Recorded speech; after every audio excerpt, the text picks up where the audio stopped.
is going to be, I'll show you some YouTube stuff and some primary evidence. But I want to get done with Vietnam today, and we're going to finish it, and we'll talk about how it's affecting American policy, how it's going to get Nixon elected again, and essentially where we're going to leave off is just into the 70s. So this is the packet that I'll hand out on Tuesday, if I'm not stupid and forget. The 70s, 80s, 90s, up until last Thursday. It should be through last Thursday, not a comma last Thursday. Last Thursday's not an arrow, it's a date. That was the dorkiest thing I've ever heard. Everyone in the room wanted to punch you. Okay, so tell me, we talked about the election 1968. Tell me some relevant stuff about 68 leading into the Vietnam discussion, right? We're in the middle of Vietnam during the 68 election. What's going on that's going to sort of make the world pivot in terms of U.S. policy? Well, there's a lot of anti-war candidates running. Okay, what specific anti-war candidates are running, and for what party are they running? Okay, we have Bobby Kennedy and Eugene McCarthy. Hubert Humphrey's not an anti-war candidate. Okay, so what's going to happen? Well, where's LBJ? He's not running. He's still unpopular. Why did LBJ not run? He was unpopular, and that was shown, evidence of that unpopularity was shown, how? McCarthy beating in some primaries, specifically the New Hampshire primary. Good. Okay, so Eugene falls out because Bobby comes in, Bobby dies, Humphrey runs. Talk about our third party candidate. Who's our third party candidate? George Wallace. Jorge Wallace. I told you about how Wallace ended up winning the governorship in the 80s by being the pro-black candidate. And he'll end up being, you know, he was also shot, right? He ran for president in the 70s, and he got shot and was in a wheelchair for the rest of his life. He had a really, really odd go of things. Why were there so many assassinations, like in such a... It's a great question. And part of that is what makes up the 60s. And part of the reason why the 60s were so crazy was because it fermented the anger to actually assassinate people.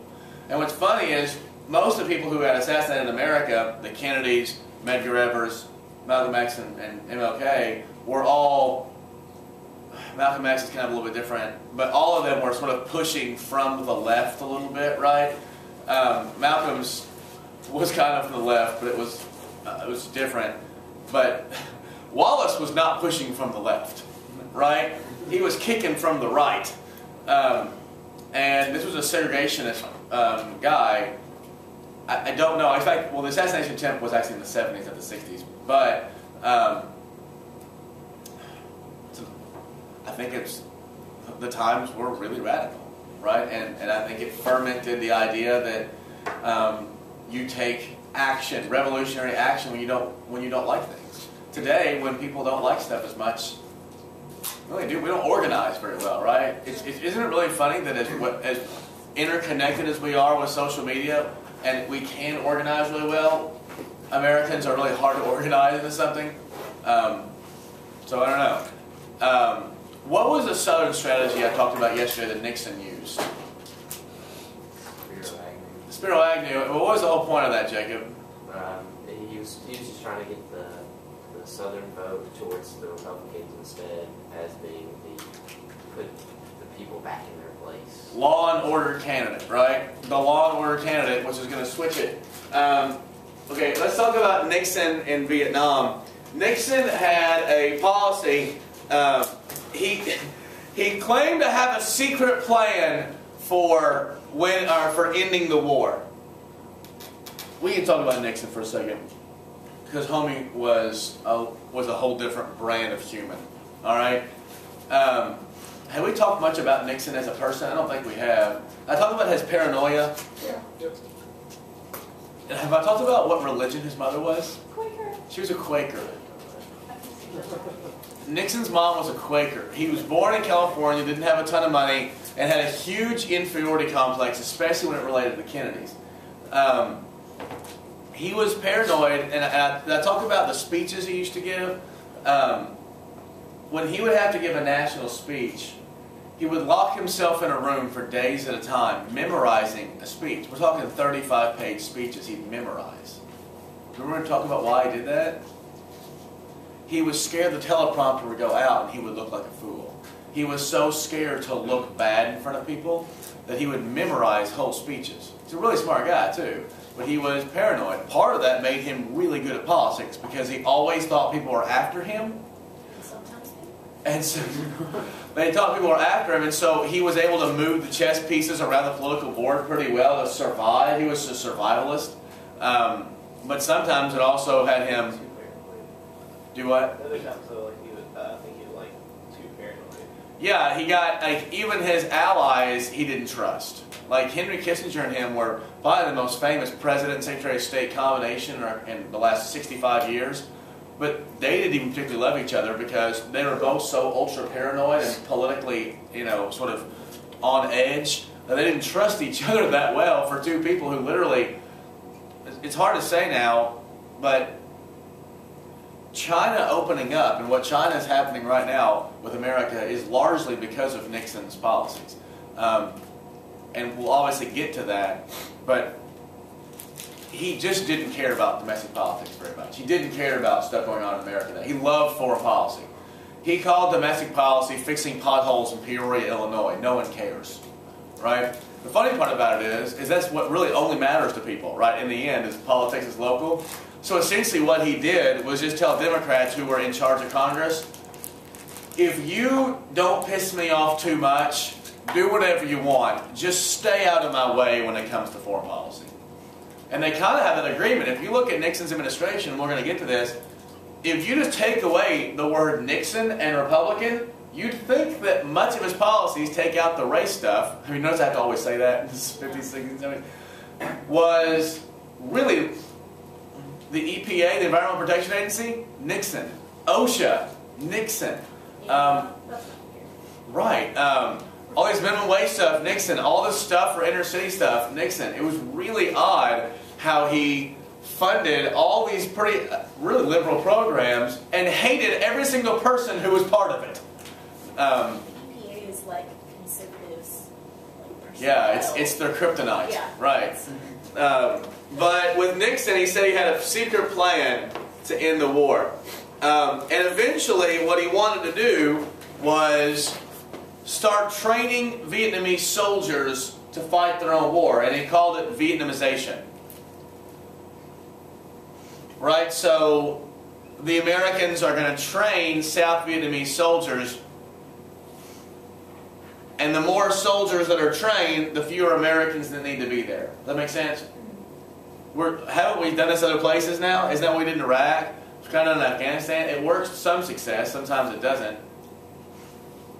One of the problems we talked about with those search and destroy methods is also something we're having a problem with in Iraq for a long time, not as much as we used to.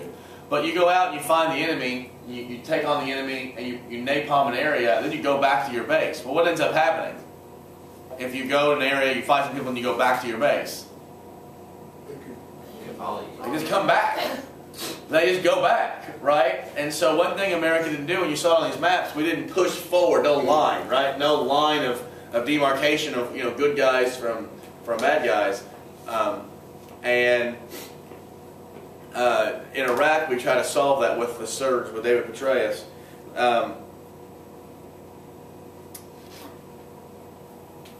So in 1969 and then 1970, a really, really important sort of story comes out from Vietnam about the My Lai massacre. Have you heard of My Lai before? Yeah. You want to tell us about it, James? Or just that you've heard of it? It's okay. It was in the book. A U.S. officer ordered his troops William Calley. to kill like several villages worth of innocent civilians, and it ended up adding up to nearly 600, 500 civilians that they killed. Yeah, My Lai is right here on the coast, and Lieutenant William Calley was told by his superior officers to sort of take care of a village.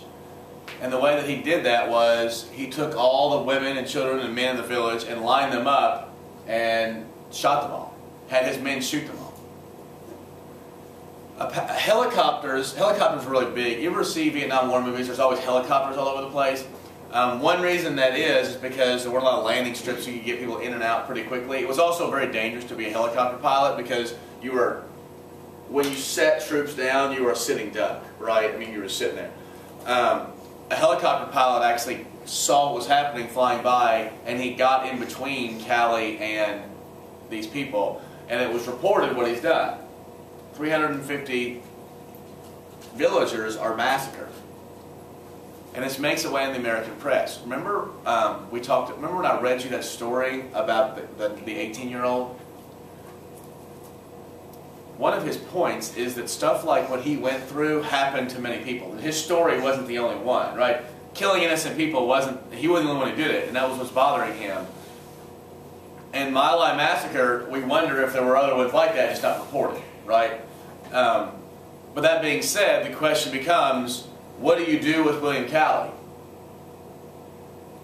Does he go to jail forever, or was he following orders? It's the same question they had at the Nuremberg trials, right? Of a lot of the Nazi war criminals. I mean, what do you do?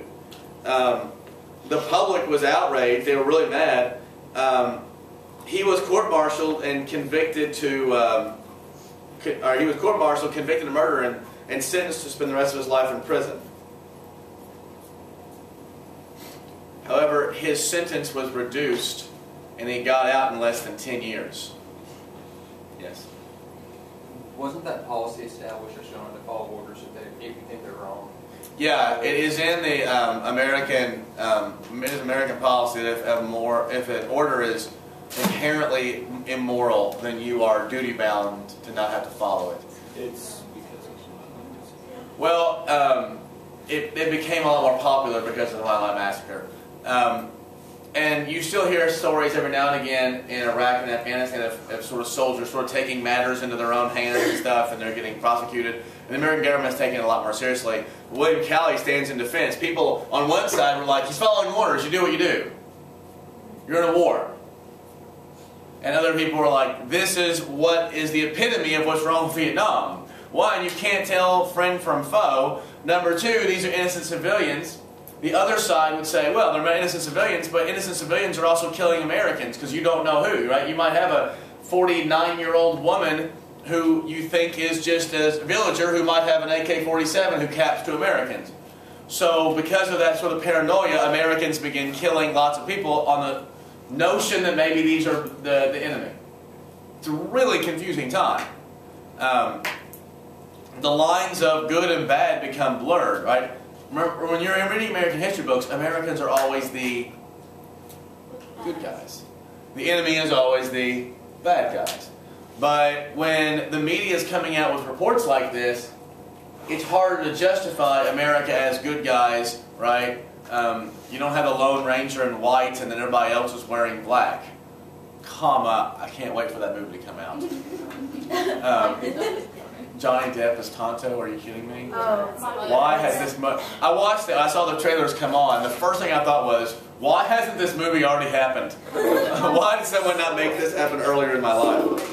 I want to see Johnny Depp. She loves the Lone Ranger, and she was like, Johnny Depp is going to ruin this movie. Johnny Depp ruins no movies. No, I was Johnny Depp doesn't I was ruin like, any Mom, movies. I want to go see this. I was just excited that Johnny Depp was dressed like. Is what?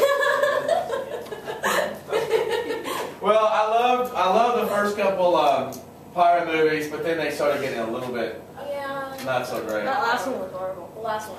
Okay, Henry Kissinger is Nixon's. Before he becomes Secretary of State, he is National Security Director. And eventually he'll end up being National Security Advisor and Secretary of State. Henry Kissinger is still alive and is still considered one of the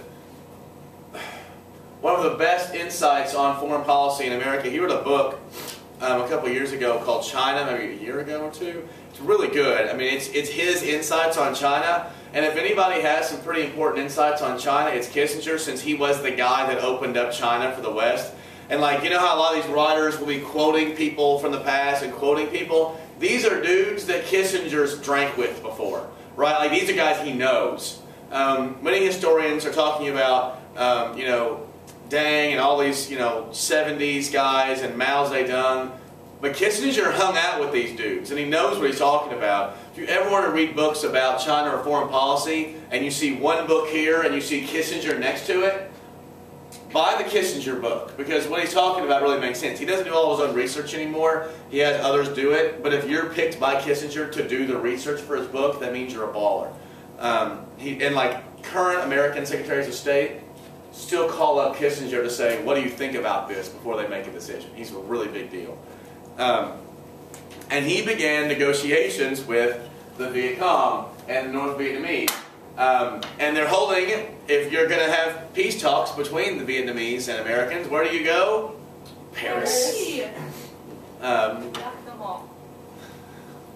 Is your favorite county in Bourbon County? No. No. Okay. You said that?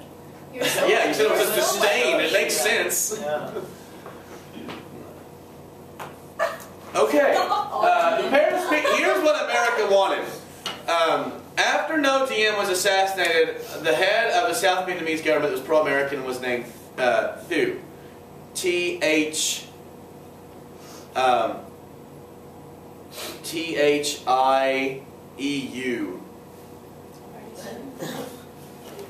What he wanted and what Americans wanted was for the Viet Cong and the North Vietnamese to get out of South Vietnam and for them to be two separate countries. The Viet Cong and the North Vietnamese were having none of this. They were like, well, that would mean that, you know, we are currently not losing this war. We're not withdrawing our troops. And so the Paris peace talks sort of disintegrated. And one of the problems that the Americans were having, and you can see up here on this map, is that a lot of the supply lines for the Viet Cong and the North Vietnamese went through Cambodia.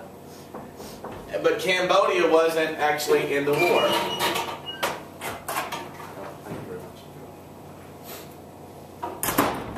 So what Nixon ordered was the bombing of Cambodia. Like, on these, not all of Cambodia, but the supply lines going to Cambodia. This became a really big deal during the 2004 elections because Kerry was part of the forces that actually went into Cambodia.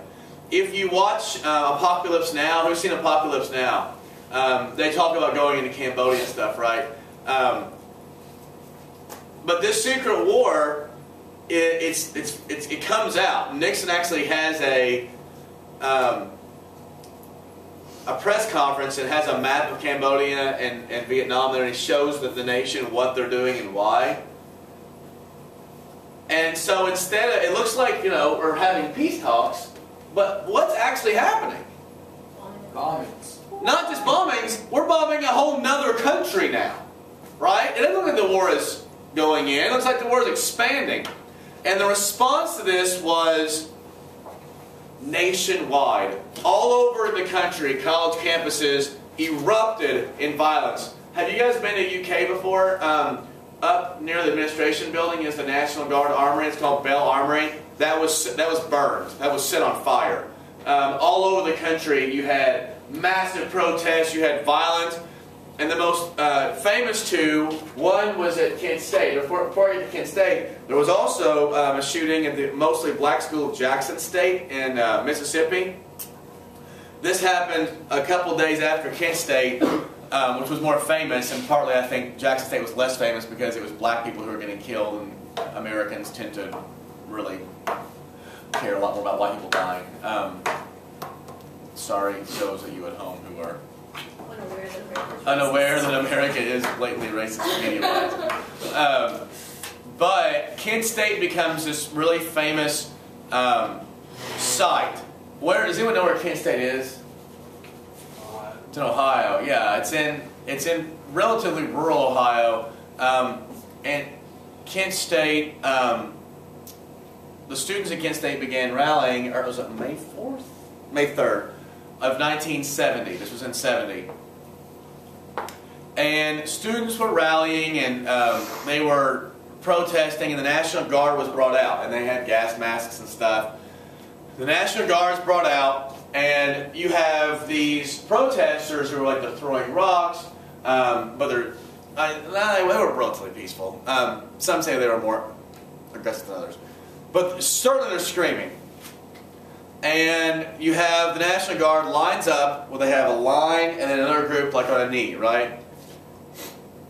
And then on the rest of campus, you've got people just going to class. I mean, this school's, it's not a small school. It's probably like a Eastern Kentucky sized, right? You know, 15,000 people maybe, 15,000 people.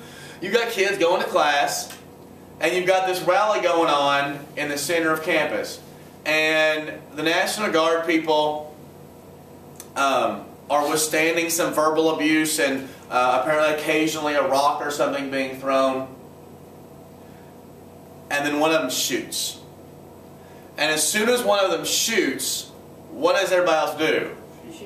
They begin shooting. Now, the commanding officer starts screaming, "Ceasefire, ceasefire, ceasefire." But it's real loud, and everybody's shooting. So from the reports of the actual National Guardsmen, all they said they heard was fire, fire, fire, fire, fire. 4 people ended up being killed. 1 or 2 of which were not even in the protest. One woman was walking to class. Another guy he's paralyzed from the waist down still. There's a really cool YouTube thing I'm going to show you guys on Tuesday about it. And it's actually, there's not a lot of live video there, but there's a lot of still lives. One of the most famous pictures of the 1970s, certainly of 1970, was, I think it was a time picture of this woman in the parking lot who was just going to class and got shot, and she's face down and the blood spilling out of her, and you can see everyone screaming and kind of going like this. Even today, and they were showing pictures of the bullet holes today, at Kent State, they call all classes for the rest of the year, which was like a week left. It was like around finals week. They get sent home.